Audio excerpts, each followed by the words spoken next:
Aujourd'hui, nous sommes en compagnie de Jeannine Boissard pour son nouveau roman Rose de sang, Rose d'Ouessant aux éditions Fayard. Moi, je me souviens d'une interview que j'avais faite avec vous il y a quelques temps, où vous expliquiez ça peut être quelqu'un que vous voyez dans la rue, ou un son, ou quelque chose qui vous inspire une histoire, et là vous dites c'est une chanson. Vous pouvez nous en parler? J'avais l'idée d'écrire cette histoire à Ouessant parce que j'adore la mer et j'adore la mer quand elle est mauvaise, quand elle est furieuse comme à Ouessant.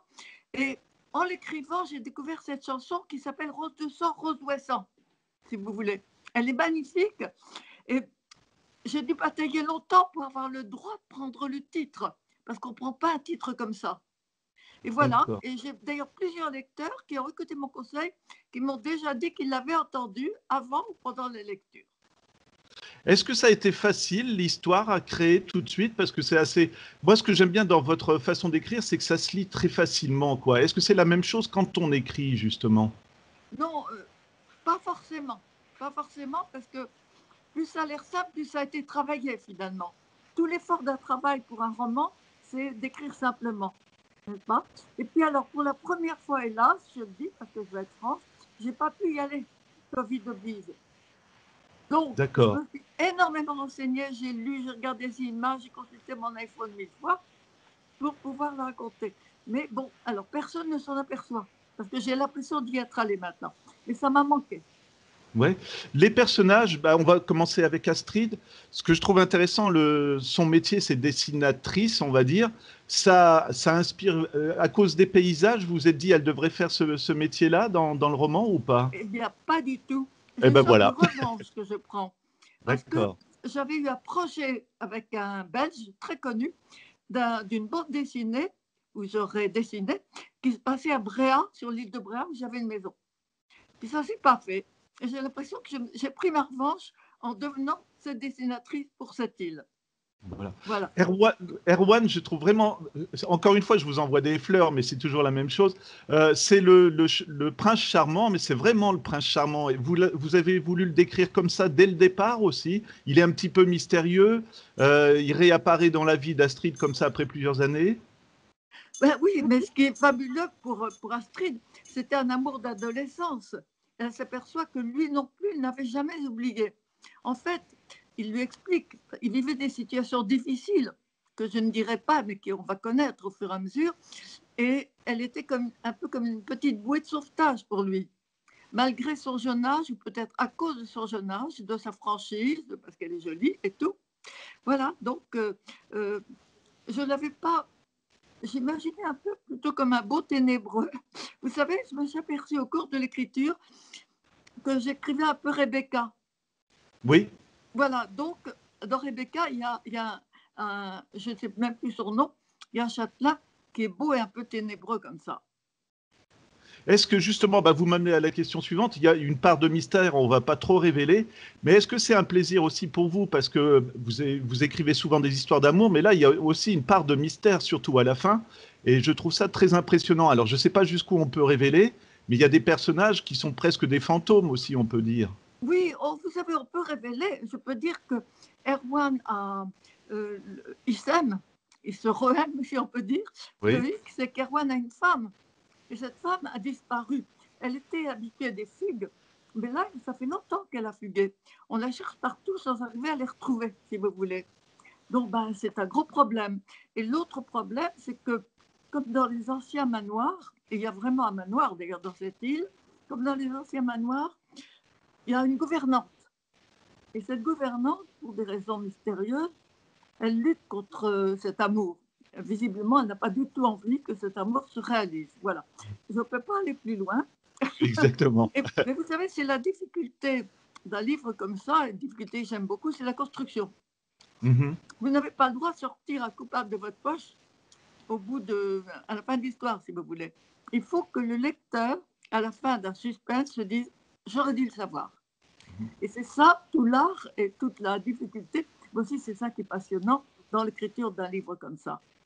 Et justement, quand vous écrivez un livre, est-ce que vous commencez par une scène qui vous a marqué ou est-ce que vous faites un plan? Est-ce que vous suivez l'histoire dans sa continuité? Comment ça se passe? Bah, encore une fois, j'aime bien dire la cuisine de l'écrivain, quoi. Bon, alors, écoutez, la cuisine de l'écrivain, quand je pense à une histoire, je me la raconte, bien sûr, d'un bout à l'autre, et puis je la situe. et je ne la situe pas à Paris où je vis, je la situe ailleurs. Et là, c'est presque l'île d'Ouessant qui m'a donné l'envie d'écrire une histoire. Quand j'ai décidé ça, je prends une carte routière très détaillée de l'endroit et je trouve mes noms. Pas mal D'accord. de noms de mes héros sont puisés dans ces cartes routières, comme ça les enracine. Vous voyez, Ouais. il y a tout un travail. C'est Et je excellent. fais en détail le portrait de chacun des personnages, parce que comme ça, l'histoire se tient. Le pire, c'est que si on se disait en disant, tiens, pourquoi il fait ça, celui-là? Pour qu'il soit conséquent avec eux-mêmes. Parce que vous ne serez pas pareil si vous avez un père qui vous aimait ou qui vous tape dessus, une mère tendre, etc. Vous voyez? Donc, je me fais le portrait de chacun des personnages, tout ça avant de commencer à écrire. Quand je Ouais. commence à écrire, j'ai mon histoire dans la tête, et invariablement, au bout d'un moment, ça ne colle plus. Parce que les personnages ont une vie propre, ils ne peuvent plus faire ce que j'avais imaginé pour eux. Et là, c'est très bon signe. Ça prouve que mes personnages existent. Et donc, presque toujours, la fin change. Parce qu'ils se disent, cette fin-là, c'est pas pour moi. Vous voyez, c'est les personnages qui Ouais, me ouais, disent. ouais, ouais, ouais. C'est passionnant à chaque fois. Ça m'impressionne que les écrivains expliquent que leurs personnages leur échappent finalement. Et du coup, est-ce que ça vous donne envie de les faire réapparaître des fois dans un roman qui n'a plus rapport avec eux, mais histoire de contenir tout cet univers que vous avez créé ou pas?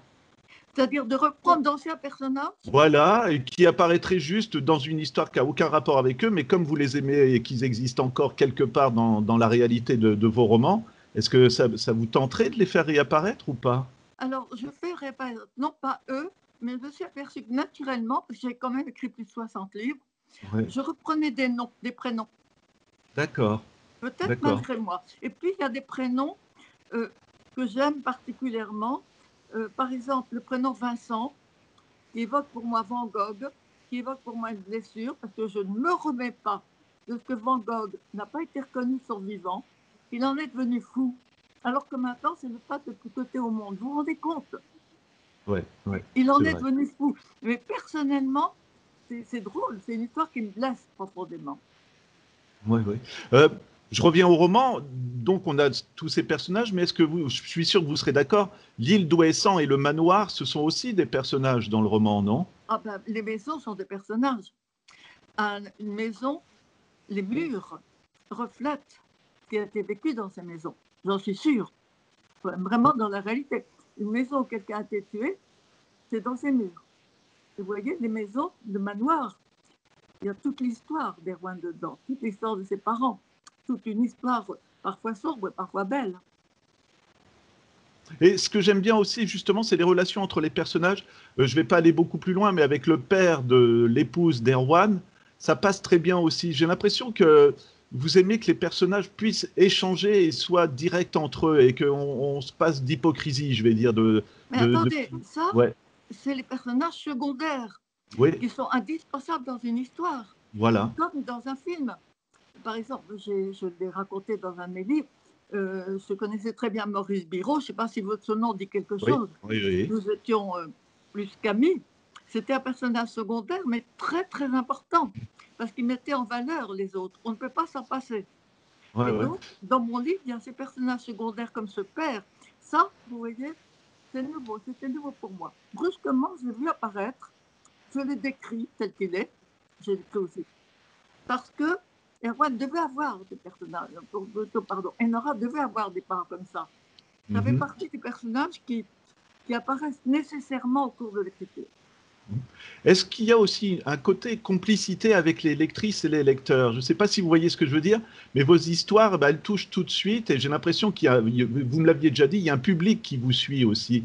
Est-ce que ça, vous pensez au public quand vous écrivez aussi? Non, parce que je ne veux pas écrire pour eux.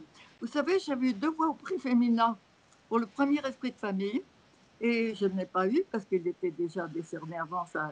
Enfin, c'est toute une histoire. Et l'un des membres du jury féminin m'a convoqué et m'a dit, Janine, vous allez tenter de mettre l'esprit de famille dans votre main gauche, prendre le stylo dans votre main droite et copier. Ne faites jamais. Écrivez ce que vous voulez écrire sans jamais écouter le lecteur. Donc depuis, je ne veux pas penser au lecteur. Je ne veux pas. J'y pense. Ils sont là, ils sont derrière mon épaule, ils m'encouragent. Ils me disent, vas-y, continuez, ça va bien.